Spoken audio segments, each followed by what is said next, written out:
नमस्कार, NB news देख रहे हैं आप। मैं हूं आपके साथ नेहा। बुलेटिन की शुरुआत करेंगे। मध्य प्रदेश के मुख्यमंत्री मोहन यादव ने गांधी सागर फॉरेस्ट रिट्रीट का दौरा करते हुए कहा कि यहां पर्यटकों को लुभाने के लिए कई नई सुविधाओं की शुरुआत की गई है। उन्होंने बताया कि मध्य प्रदेश पर्यटन विभाग के माध्यम से इस अद्भुत पर्यटन स्थल को विकसित किया गया है और बीती रात से वे खुद गांधी सागर के इस पर्यटन ग्राम में मौजूद हैं। स्थान पर ऐसी बहुत सारी पर्यटकों को बड़ा लुभाने के लिए कई सारी सुविधाएं शुरुआत की गई है। यद्यपि हवा बहुत है आज, तो हवा के कारण से बैलून का एक निश्चित हवा का प्रवाह जब रहता है उसमें बहुत आनंद से ऊपर उड़ता है, लेकिन ज़्यादा हवा होती तो पर्यटकों को सावधानी के लिए ये नीचे से अपनी ऊपर की गति नहीं ले पाता। मैं आज बीती रात से गांधी सागर के इस पर्यटन ग्राम में हूँ। मध्य प्रदेश टूरिज्म कॉरपोरेशन के माध्यम से अद्भुत स्थान डेवलप हुआ है। हमारे प्रदेश के अंदर, मध्य प्रदेश के अंदर ऐसे पर्यटक केंद्र खासकर गांधी सागर टाइप के बहुत बिरले हैं, जहां प्राकृतिक सौंदर्य भी है, वन संपदा भी है। एकदम ऐसा लगता है जैसे विदेश में किसी और देश में हम आए।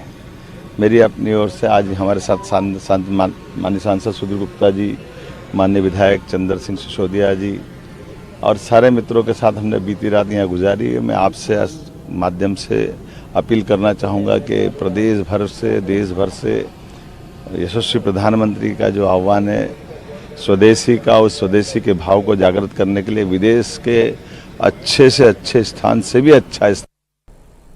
मध्य प्रदेश के मुख्यमंत्री मोहन यादव ने इंदौर में विश्व हिंदू परिषद की 2 दिवसीय अखिल भारतीय विधिक प्रकोष्ठ बैठक को संबोधित किया।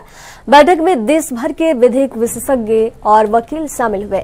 मुख्यमंत्री ने न्याय प्रणाली सुदृढ़ करने, कानून जागरूकता बढ़ाने और विधिक सुधारों पर जोर दिया है।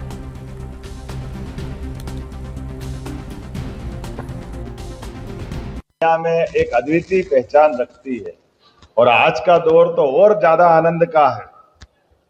मैं अभी यद्यपि मैंने महाराज जी को सुना है, लेकिन ये बात भी सही है, इस देश के कानून मंत्री यहाँ बैठे हैं और देश के प्रधानमंत्री दिल्ली में है और हमारे सबके सामने कानून का जो ढांचा वर्तमान में बदला है, जो पद्धति बदली है, वाकई वो काबिल तारीफ है।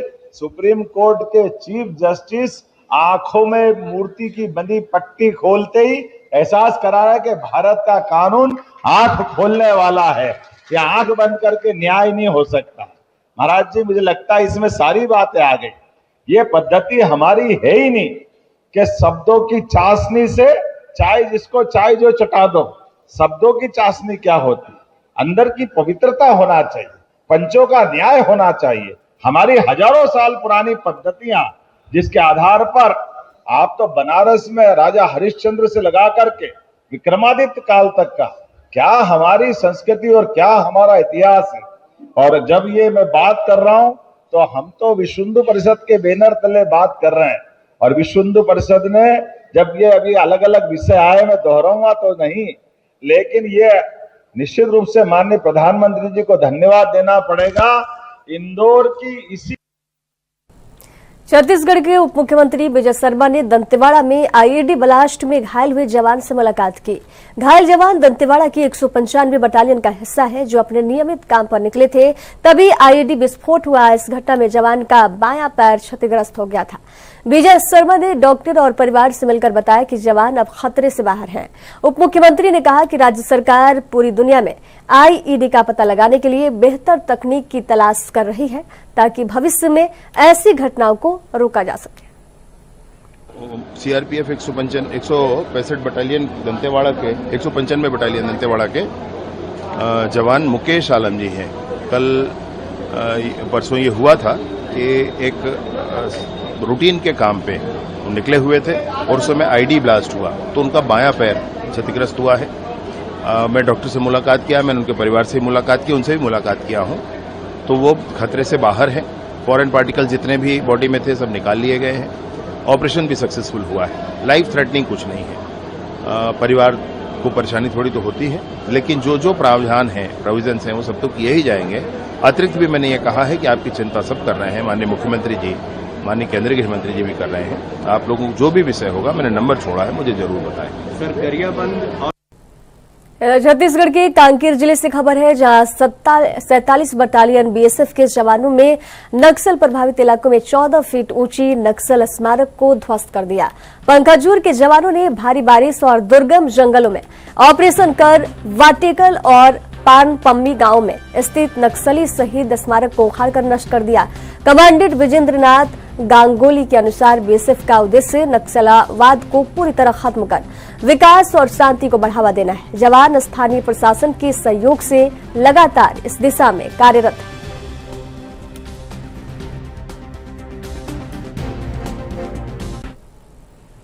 छत्तीसगढ़ के गरियाबंद में बीते 48 घंटे पहले शुरू हुआ नक्सल ऑपरेशन अब समाप्त हो गया है और इस अभियान में सुरक्षा बलों ने बड़ी और महत्वपूर्ण कामयाबी हासिल की है। आईजी रायपुर रेंज अमरीश मिश्रा ने प्रेस कॉन्फ्रेंस में बताया कि 13 के जवानों ने सशस्त्र पूजन से पहले रक्त पूजन करने का जो वादा किया उसे निभाया है। इस संयुक्त कार्रवाई में E30 सीआरपीएफ और एसटीएफ के जवान शामिल थे। ऑपरेशन के दौरान सुरक्षा बलों ने 10 नक्सलियों को मार गिराया, जिनमें 1 करोड़ के इनामी सीसी कमेटी मेंबर मनोज उर्फ मोडेम बालकृष्णन और 25 लाख के इनामी नक्सली प्रमोद भी शामिल है। मारे गए नक्सलियों में 6 पुरुष और 4 महिलाएं थी। मुठभेड़ के बाद मौके से बड़े पैमाने पर हथियार, बारूद और कई ऑटोमेटिक वेपन्स बरामद किए गए।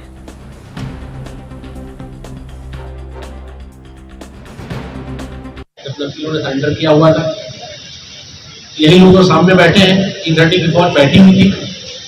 इन लोगों ने वादा किया था कि शस्त्र पूजा के पहले हम रक्त पूजन करेंगे। महासमुंद के सरायपाली ब्लॉक के जंगलबेड़ा गांव में सौर ऊर्जा संयंत्र की स्थापना को लेकर विवाद बढ़ गया है। ग्रामीणों ने गोदावरी पावर एंड इस्पात लिमिटेड पर बिना अनुमति के पेड़ों की कटाई का आरोप लगाया है। ग्रामीणों का कहना है कि कंपनी जेसीबी और मशीनों का उपयोग करके आंवला, गुलमोहर जैसे हजारों पेड़ काट रही है, जो उनकी आस्था और पर्यावरण के लिए खतरा है। ग्रामीणों ने एसडीएम सरायपाली को इस संबंध में लिखित शिकायत दी है। शिकायत पर संज्ञान लेते हुए प्रशासन ने तहसीलदार और नायब तहसीलदार को तत्काल जांच कर रिपोर्ट सौंपने का निर्देश दिया है। अब सभी की निगाहें जांच रिपोर्ट और प्रशासन के अगले कदम पर टिकी हुई है। हमको एक शिकायत सुबह मिला था, कुछ ग्रामीणों यहाँ आए हैं और कंप्लेंट बताए थे। So we will definitely take नियमानुसार जो भी इंक्वायरी करते हैं वो हम डेफिनेटली करेंगे। इसका हम प्रोसीडिंग्स हम कंप्लेंट के अनुसार इंक्वायरी करेंगे। लास्ट 1 मंथ में वृक्ष कटाई का किसी भी प्रकार का अनुमति नहीं दिया है किसी को। मैं यहाँ ज्वाइन करने के बाद वृक्ष कटाई का कोई अनुमति नहीं दिया है। एक बार मैं किसी प्रकार का अनुमति है वो पुराना रिकॉर्ड्स में अगर उससे है वो देखते हैं और उसके बाद ये कंप्लेंट के बेसिस पे हम डेफिनेटली वो जांच करेंगे। नियमानुसार जो भी कार्रवाई है वो हम डेफिनेटली हम करेंगे।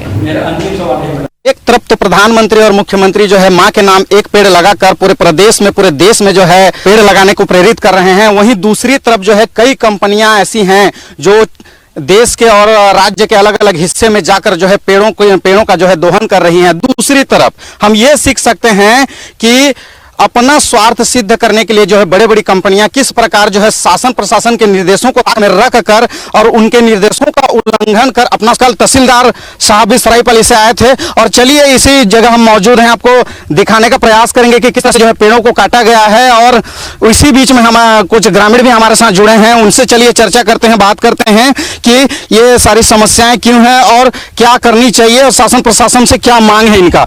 नाम बताएं अपना। मैं राजकुमार भाई जगलबेड़ा का एक कृषक हूँ और ये गोदावरी पावर प्लांट यहाँ का बाउंड्री वाल दे चुका है। ग्राम पंचायत का कोई एनओसी नहीं लिया, एक बार दिया तो एनओसी को निरस्त करवाए गांव वाले ग्राम सभा में सर। और कल तहसीलदार साहब आए थे, ये पेड़ कटाई को उसको देखे तो मेरे को प्रतीत होता बोले कि ये कंपनी के द्वारा ही क्या होगा, गाँव वाले ऐसा कोई नहीं कर सकते। 5 पेड़ को जेसीबी से चला दिए हैं, उसको रोड बना दिए हैं और पंचनामा में ये सिद्ध हुआ है। और प्रधानमंत्री माँ के नाम से पेड़ लगवा रहा है और ये लोग कंपनी वाले अपना बलपूर्वक काट है, धीरे धीरे से चुपके से काट रहे हैं। एक तो आप देख सकते हैं कि किस प्रकार जो है लोगों की समस्या है। और आपको दिखाना चाहता हूं कि ये जो है आंवला है, ये फलदार वृक्ष में आता है। इसके अलावा भी और बहुत सारे जो है ऐसे पेड़ हैं जो फलदार हैं और जिनको जो है शासन प्रशासन द्वारा ही लाखों करोड़ों रुपए खर्च करके जो है यहाँ लगाया गया था, लेकिन कंपनी अपना निजी स्वार्थ साधने के लिए और अपनी साख बनाने के लिए जो है इनका दोहन किया जाता। कबीरधाम पुलिस की ने बड़ी कार्रवाई की है। थाना सिंघरपुरी जंगल पुलिस ने हत्या के आरोपी रामचरण बैगा को मलैदा जंगल से गिरफ्तार कर न्यायालय में पेश किया। जानकारी के अनुसार आरोपी ने अपने ही गांव के सत्रहन बैगा पर जान से मारने की नियत से हमला किया था, जिसके बाद उसकी मृत्यु हो गई। थाना और साइबर सेल की तकनीकी मदद से आरोपी को पकड़कर न्यायिक रिमांड पर जेल भेज दिया गया है।